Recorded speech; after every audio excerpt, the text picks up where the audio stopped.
literally going to wait for 1 or 2 people to hop on, only because this is a scheduled class versus just like a random live.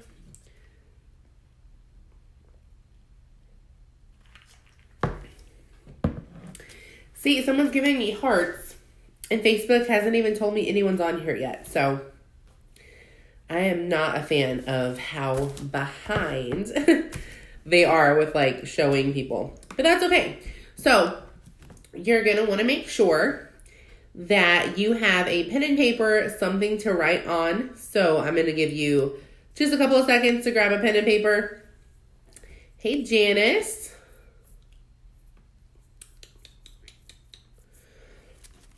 So yeah, grab a pen and paper. I think we are good to go. I see several of y'all on here now.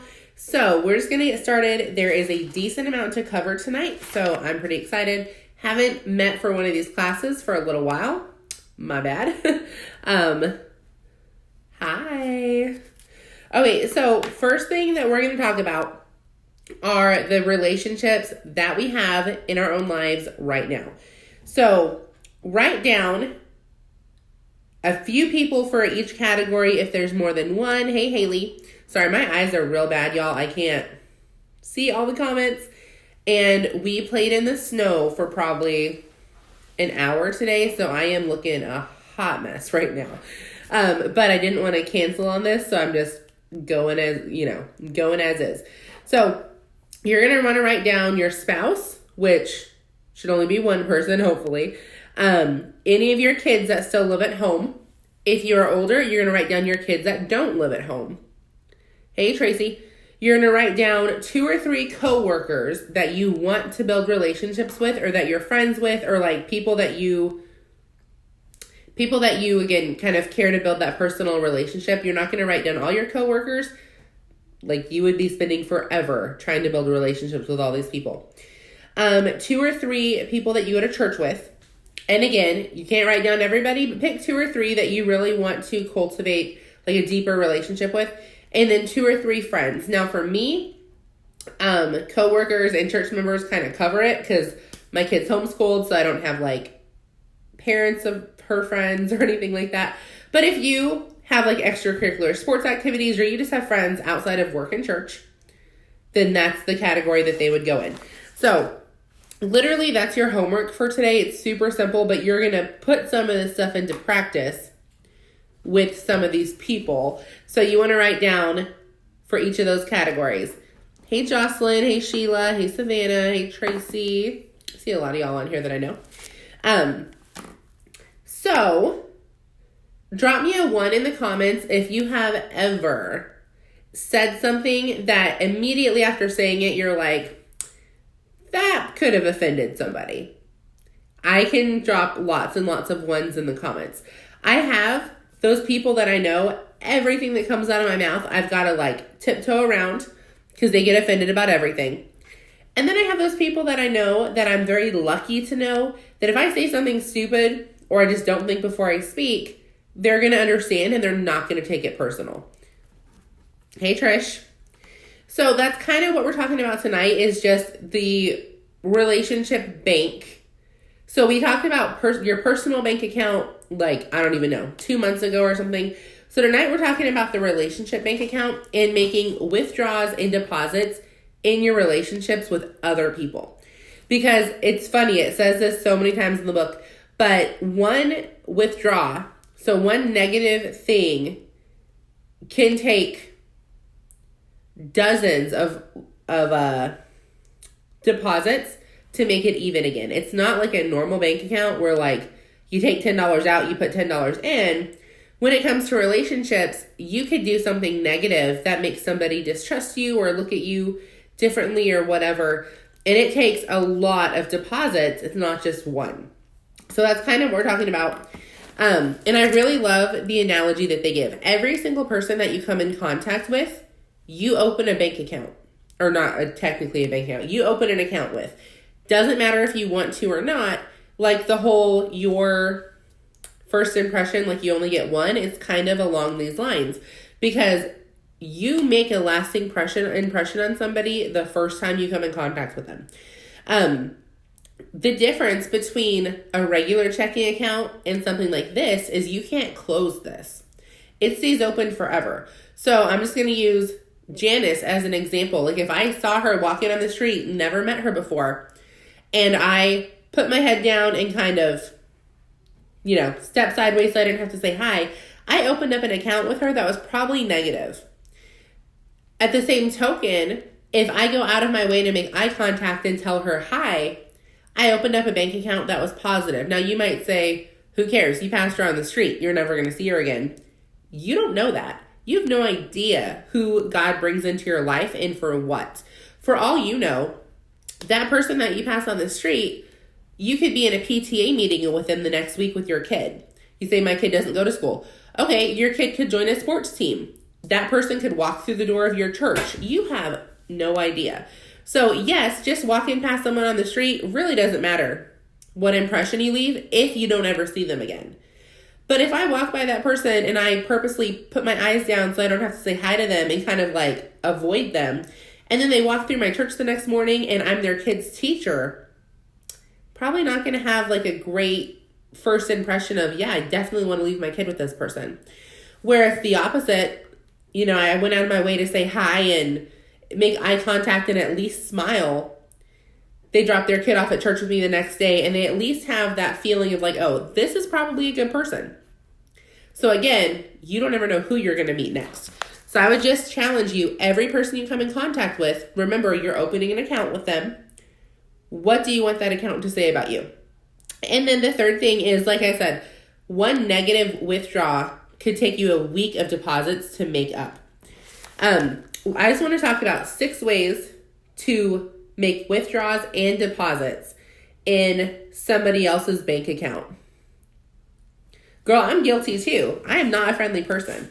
I don't like people, especially if I'm busy and doing something. Even just, I remind myself at cashiers at grocery stores, the Starbucks drive-thru person that takes way too dang long to get me my coffee. The teller at the bank when I'm trying to deposit stuff. I remember when I used to wait tables, I would have stacks and stacks and stacks of ones. Nobody likes to deposit those. No teller loves when you go bring in a whole freaking bag of ones, even if you have counted them, because they have to recount them. So it doesn't matter what your transaction is, you need to be conscious of if you're opening up a negative or a positive account with that person. Now, those are the easy ones. The hard ones are the people that you do see day to day, because those are the ones that you have to consistently and deliberately stay in the positive. My kids old school called it filling their buckets or dipping it in someone else's bucket. That's pretty cool. I've not ever heard it, but I can see what that would make sense. So the first way to make withdrawals in somebody's bank account is just by keeping promises. So obviously the flip side to that would be breaking promises. That would be a withdrawal, right? So keeping a promise would be a deposit. Breaking a promise would be a withdrawal.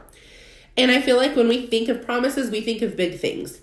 But in reality, your word, it doesn't matter what you say, your word is your promise. I can think of a circumstance right now. Let me make sure that I am. Yeah. I can think of a circumstance right now where somebody who was in long-standing, pretty good relationship with us didn't keep his word one time. And my husband and I still look at him as not a trustworthy person. Now, eventually he can earn that back, but it doesn't happen overnight. And it's not something that there's something you can be oh, if you do this, you earn my trust back. It just kind of comes with, okay, the next circumstance that happens, and you don't know when it's going to happen. I want to see how you keep your word and how you handle the situation. And that is something that is so crucial with the people that we talk to on a day-to-day basis, is just before you commit, and again, a verbal commitment is a commitment, period. There is no ifs, ands, or buts. There's no, oh, well, it was just a lack of communication. No, your word is your word. A verbal commitment is a promise. When you break that, you break that person's trust, and it's usually gone for a while.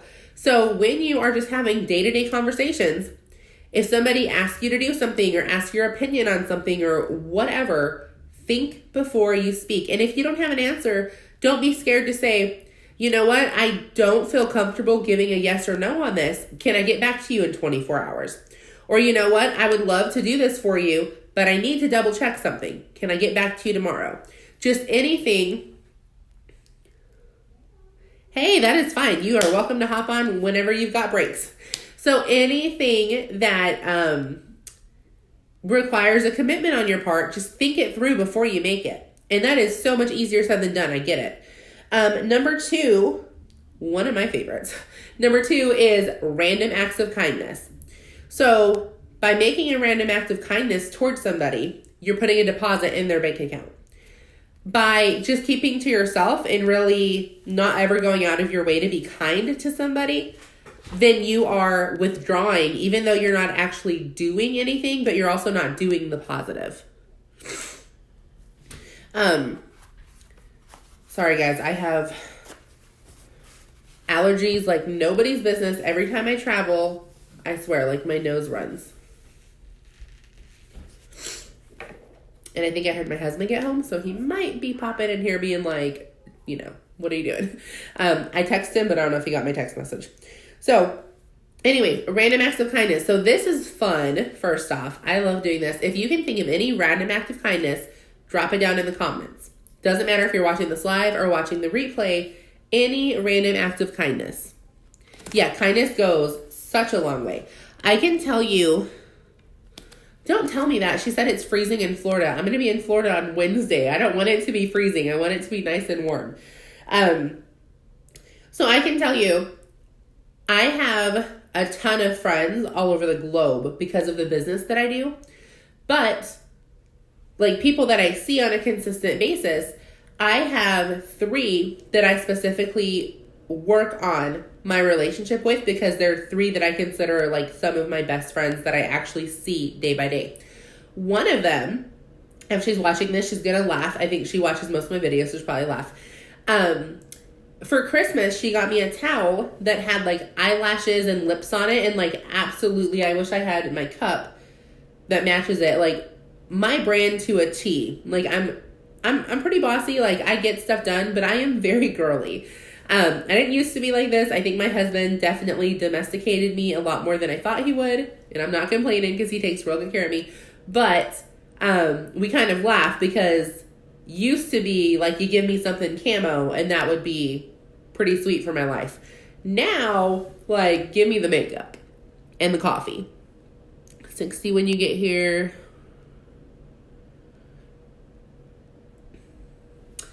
She said bring a coworker breakfast. I don't have that on my list, probably because I don't work. I do work, but I don't work a traditional job. That's a really good one. I would have loved to get breakfast when I was working in corporate. So some of the ones that I have. Oh, anyways. Oh my gosh, squirrel, guys. If you go to rabbit trails, drop me a 2 down in the comments. I know I'm not the only one that like randomly goes off. So anyways, she bought me this towel. I loved it. My daughter, she didn't know this, but my daughter actually picked out a cup for me at the store for Christmas. My husband obviously was with her. She's 5. That matches. And they didn't know that they bought the same gifts. Like they didn't know they were buying things that coordinated. So I raved and told her how awesome I thought it was. And I want to do my office kind of in that theme. So she randomly at church one day, she texted me. She's like, hey, I got something for you. And she brought in, and of course I don't have it by me. She brought in a bag and I pulled it out, a really cool plaque that said, but first coffee, and had the eyelashes and the lips. And that was like a huge deposit because she didn't have to do that. Like it wasn't from the dollar store. It had the price tag on the back. It was $13. That's a decent amount of money just to give somebody just because. But yeah, so that was a huge deposit in my bank account because she didn't have to do that. So a couple different things that I just wrote down is one that's free is randomly text somebody and obviously mean it. Like don't text them if you didn't actually do this. Text them like, hey, I prayed for you this morning. That's huge. To just know that somebody took 5 minutes out of their day to pray for one of my problems, like that's huge. Another one is, I wrote down the people that are closest to us are the ones that we take for granted. Like I think of things to do for my friends and people in the community because I've been doing the random acts of kindness for about a year now. Like that's something that my coach taught me. I have a network marketing coach. And he talks a lot about random acts of kindness and Wealth Wednesday and that kind of stuff. So it's something I've implemented. But someone I don't think about a lot would be my daughter and my husband. Now, I think about them all the time, but when I'm thinking about like random acts of kindness to do, I take that for granted because they live with me. I don't know why that is, but we do. Like, we take the people that are the closest to us for granted. So, first thing I would tell you is if you're married or have a live-in boyfriend, girlfriend, find out their love language. There's the book called The 5 Love Languages. If you go online, you can find the test pretty easily, and they can actually take a test and show you what their love languages are. My husband's is doing things for him. What is that called? Acts of service. So one thing that I do is I used to clean my house every morning. And by the time he would wake up, which was around 6 o'clock because he worked third shift, it wasn't that clean anymore because we lived in it and we homeschool and it just wasn't very clean. So one day I asked him, I said, did you notice that I picked the house up? He goes, well, I don't really notice it because you do it. I know that you do it, but by the time I get up, it's kind of messy already. And at first, I was a little irritated. I was like, you know what? Screw you. I don't got to clean the house for you because we both work. And I have like a little attitude on me. And then he knew what he was getting when he married me. But God checked me real quick. He was like, he does stuff for you. Like, is it that hard to change your cleaning schedule? So now my husband's on first shift. So he gets home at 6. He doesn't get up at 6. He gets home at 6. 6-ish. Tonight was almost 7. So I could very easily clean first thing in the morning. It will not be clean when he gets home. So instead what I do is I make it to where my cleaning schedule is from 4:30 to 5:30. So 4:30 to 5:30 every single night, I do a quick clean on the house and I put dinner on the table. I don't have to. Again, we both work full time. I work full time plus I homeschool my kid. So I could very easily be like, you got to do 50-50 because I do not have time for this. But one of his love languages is acts of service. So it will not hurt me to spend an hour cleaning my house. And that includes putting away laundry. Like, I have a rule that I don't take laundry out of the dryer unless I put it straight up. Like, it doesn't go in a basket. I don't put more clothes in the washer until the load in the dryer is put away. So it's just something that I have. So that's part of that hour. I usually will vacuum, whatever. Like, it's the whole house. And I put podcasts or something in. And I just clean. So that's something that I do because it's something that he enjoys. Something he does for me randomly will go shopping with me because I really like to go shopping. I really like to go shopping. So he doesn't. He hates shopping. And it's funny. I was talking to his mom today on the phone because we were in Maine. Her husband passed away. So we were in Maine and we took her shopping and just spoiled her. And Brett went with us. And she goes, yeah, he did really good out shopping. I'll bet you're impressed with that. I was like, he knows that I enjoy shopping. So that's something he does for me, even though he doesn't like it. Because that is what marriage is. Marriage is two people giving 100%, thinking about the other person instead of themselves. If you're both doing that, guys, your needs get taken care of as well as the other person because you're both giving 100% to the other person. Like, if you think about that, it's pretty cool. God knew exactly what he was doing when he designed a biblical marriage. That's for a whole different video, but I will just throw that in there. So anyways, the acts of random acts of kindness. A couple other freebies that you can do or low cost would be writing a thank you note to somebody. They don't have to do anything specifically for you. Maybe you're a part of a church community and you don't have any kids in the junior church department, but you notice the junior church teachers putting hard work in every single week. That's easy for me to relate to because I am the junior church teacher. So that's just what I automatically think of. Could be nursery worker. It could be choir director, whatever. You can write them a thank you note. You could just give them a thank you note. You can give them a thank you note and their favorite candy. You can give them a thank you note and a candle. Find out what candles they like before you do this because so many smells mess people up. Like, don't, give anyone an allergic reaction. But just a super easy thing to do. You can buy a sandwich for a homeless person. You can, something that I do almost on a daily basis is when I do my devotions, I just pray that in the next 24 hours, God will bring someone across my path that I can make their day better. Super simple. takes all the pressure off of me because I trust that God's going to bring someone along, and he always does. Another saying I wrote down is, don't wait until people are dead to give them flowers. I noticed, because we were just at a funeral 2 weeks ago. I'm going to sneeze, guys, and it's going to be like real ugly because I'm not a cute sneezer. It's going to be like, I hope I don't blow like snot on my phone. But I can feel a sneeze coming on. There were so many people there, and we appreciated everyone that came out for the family. Like, don't get me wrong. But there were so many people there that comments were made like, oh, I haven't seen you in years, and blah, blah. They all live in the same city or like close to it. And my husband was like, it's sad. We live however many, hundreds of miles away, and we've seen my family more than my family that lives in the same area have seen them. And again, that's no slight on anyone. Cars work two ways.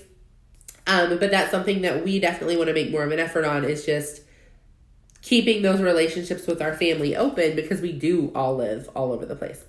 So anyways, but all that to say, he died. Lots of family came in for flowers that hadn't seen him in, a decade, because they just were too busy. And again, both ways, no blame at all. Cars and phones work both ways, but it's just sad that we live in a society that honestly is like that. So number 3 is be loyal. This basically entails, don't gossip. Don't talk bad about people when they're not in the room. Like, if someone's talking trash to me about somebody else, I don't trust them at all, because they're doing the same thing to you when you're not around. This reminds me, about 6 months ago, a circle that I used to run in that I don't anymore, a few people came to me and was like, hey, so-and-so said this about you. Is it true? And I was like, no, but why is so-and-so saying anything about me instead of asking me? Like, if she's a problem, come to me. That's how we do it as adults. But instantly, every one of those people were like, oh, I just figured that she was lying because she's mad about something. And, oh, she talks bad about other people too. Like, none of them trust her. Because if you talk bad at one person, you talk bad about more than one person. So do not have, again, talking about negative withdrawals. That negative withdrawal could cost you hundreds of deposits to make it even again, because you're already known as somebody who slanders other people when they're not around. Like, you don't want to have that name. So just be loyal to the person, or be loyal to everybody. Like, just have a rule that you're not going to talk bad about somebody who's not in the room to defend themselves. Now, you shouldn't talk bad about people at all, but sometimes it is necessary to have a one-on-one, like, this is what I don't like about you. Like, how can we fix our relationship? But going and talking about it to other people does nothing. And I will tell you, and I'm living proof of this. The more confident you become, the more people like to talk bad about you. I remember when I got around a certain group of people, probably 4 years ago, I had very low self-confidence. I kind of went with the flow with whatever people said. Didn't really stick up for a lot of beliefs. Very low self-confidence. Like, didn't think I was pretty whatsoever. Didn't think that my voice was worth being heard. I had a lot of friends. A lot of so-called friends.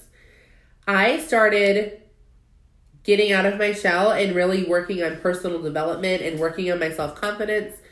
And you know what? A target was like put on my back. Things were said about me, to me sometimes, but mostly about me. And I realized real quick, people who have insecurities don't like people who don't. Now, we all have some insecurities, but when you get to where you work on those insecurities to where you really don't, like, I can tell you on one hand the insecurities I have, and they're really not insecurities. Like, I don't have them consistently. And I used to have a ton. So I can tell you, people don't like that. They also don't like when you start being successful. I remember I started doing this little advertising gig on Facebook. No one really said much about it. I had a lot of encouragement. I had people who were also, they were doing sales on Facebook, so a little bit different, but like similar companies. When I got my first $5,000 bonus and I talked about it, all of a sudden it was like, oh, who does she think she is? And she's probably lying to people. And it was just crazy. And these were women that like to post little quotes of women empowering women and, you know, whatever. And I just remember thinking, like, you were loyal and you were my friend until I put myself in a position that you thought was above yours. So when you start having a lot more confidence, when you start seeing a lot more success, just realize people like that are going to come out of the woodwork. Now, what you want to watch out for is when you have a friend that does something like what we do on Facebook, or maybe they lose a lot of weight and gain a lot of confidence, you don't want to be that person that your insecurities start shining and you start not liking them because they're bettering themselves. When someone is bettering themselves, they're not doing it to tell you that your life isn't good. They're doing it because they want a better life. If you view it like, oh, they just think they're better than me, that's because you're insecure and you think that they're better than you. Nobody can make you feel inferior without your permission. So if you feel like somebody is acting like they're better than you, it's because in your mind you believe it. So first off, stop believing anyone's better than you. Second off, stop viewing things through the lens of your own insecurity and make sure that what you're viewing of other people is true instead of your own emotions clouding your judgment. Number 4. Oh, this challenge I thought was fun, and definitely I have to work on it because I'm not good at this, is for the next 7 days, don't say anything negative about anyone who's not in the room with you. So anyone that cannot, and this could be small negative. I'm saying don't talk about someone's hair or clothes, like only positive for 7 days. See if you can do it. Good. I'm glad that you love this. Number 4 is listen. This is one that I work so hard on. I'm not a good listener, y'all. I love to talk. I'm from the South-ish. I'm from New Mexico. I don't know if that's considered South or not. I've always been told it is. I don't feel like it is, but I know I like to talk. So something I have to work on is when I am in a conversation with somebody, and you can tell because you're either in a conversation and you're asking questions about them to keep them talking, or when they're talking, you're thinking about the next thing that you're going to say to bring it back to you. I think most of us have had this happen. Have you ever been in a conversation where the other person just keeps bringing it back to them and everything's about them? Drop me a 3 if you've ever been in a conversation that you felt like you were getting one-word answers in and they were just talking. Like you could tell them that your dog just died. Oh my gosh, I had a dog like that too. He died in a car crash. Like it was just, they one-upped you on everything.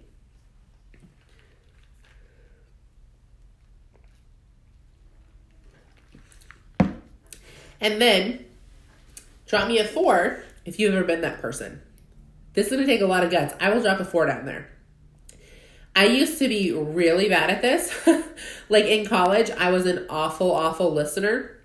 I remember my roommates would get so mad at me because my response to everything was, well, technically, and I would rattle off some useless information that no one cared about.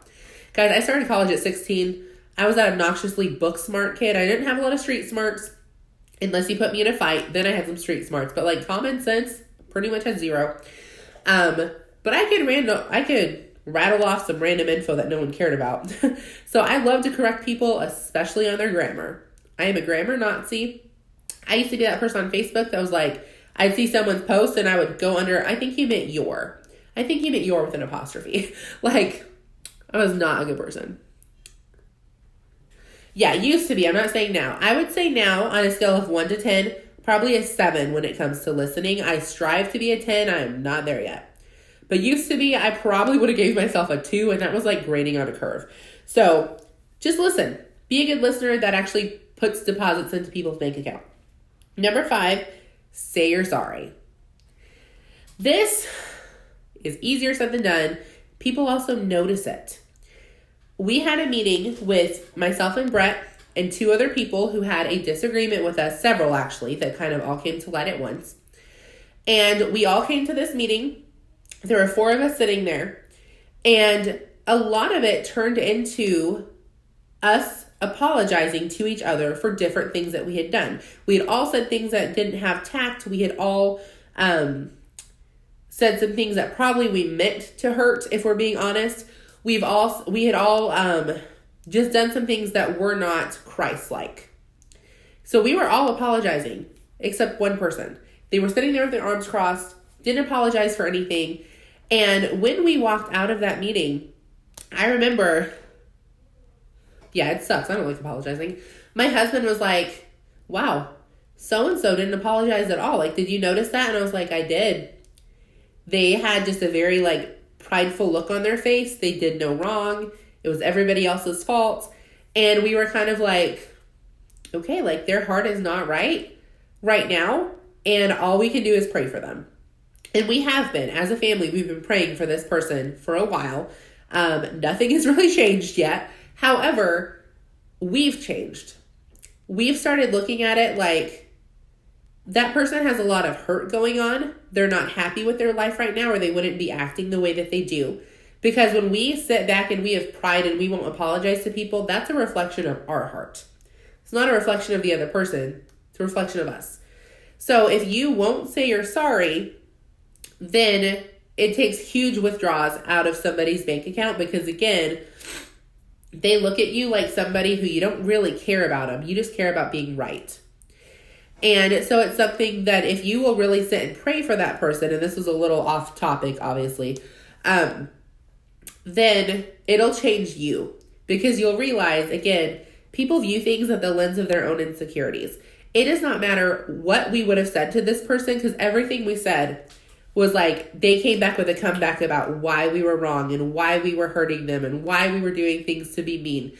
I could have said, dude, your hair looks awesome today. Why didn't you say that so-and-so's hair looked good? You don't think they look good? It literally was that much tension in the room. And this person, it was just very evident, they were very unhappy with something in their own life that we probably don't even know about. All three of my exes. That's funny. I'll say, all of my exes I'm still on good terms with. They're genuinely not bad people. They just weren't good fits for me. So I think I got lucky. But anyways, say you're sorry. So something today, or not today, but something this week that is a challenge. Think of somebody that you offended. Doesn't matter if you did it on purpose or not. If you did it on purpose, this will be harder. And write them a little note just saying that you're sorry that you offended them. Do not say, I'm sorry if I offended you. Because again, you're literally saying, I don't think I offended you, but apparently you took offense. So, take ownership. You offended that person. You apologize for it. You also don't want to say things like, I didn't mean to, or I'm sorry that you took offense to this. Because again, you're passing the blame. You're saying, I didn't offend you, but you decided that you were offended. Now, we know that that's true, right? Nobody can offend us. Offense only comes when you choose to be offended. But it doesn't mean that you need to remind the other person. They may not be at that level of growth. So you offended them. It doesn't matter if you meant to or not. Whatever you said was offensive. They took it offensive. So apologize. And then number 6, and we will be done. This was a little bit longer, I feel like. But that's okay. I feel like it was good. So, and then I'll recap a little bit and then we'll get off. So number 6 is set clear expectations. This is one that is very, very important. Say what you actually mean. Don't tiptoe around subjects. Again, the biggest withdrawal you can make is by not keeping your promise. And that kind of goes hand in hand with setting clear expectations. If you expect too much from other people, but you don't say it, then you're going to feel like they took withdrawals out of you, when in reality, they didn't even know that you wanted them to do something. Now, part of it is we care way too much what other people think about us. We would rather keep going. This is good. I feel like that's what you tell preachers in church. Not you, but just in general. We care too much about other people to where we would rather make somebody happy than tell them what's really on our minds. But then we turn around and complain about the decision that we made later to other people. And again, when someone finds out that you're doing that, and I'll go back to my very first illustration, that is what happened. Someone committed something to my husband and I, and then immediately turned around and complained to other people about it. and basically finagled it to where it was portrayed as, oh, well, Tanya and Brett just made us do this.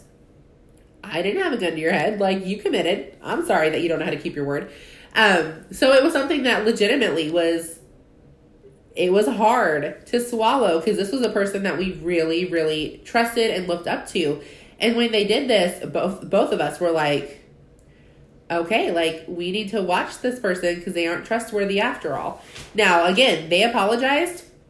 The trust is definitely not there yet, but I had great respect for the fact that they apologized. Now, they did use lack of communication as an excuse, and like we just went through, that's not an excuse, but there were still steps taken. It could have been worse, put it that way. So if you say what you mean versus what you think other people want to hear, it may hurt a little bit in the beginning. Like, it may hurt the initial, when someone says something to the effect of, I'll just use an example. Okay, I used to volunteer for everything in our church. I used to go to everything possible.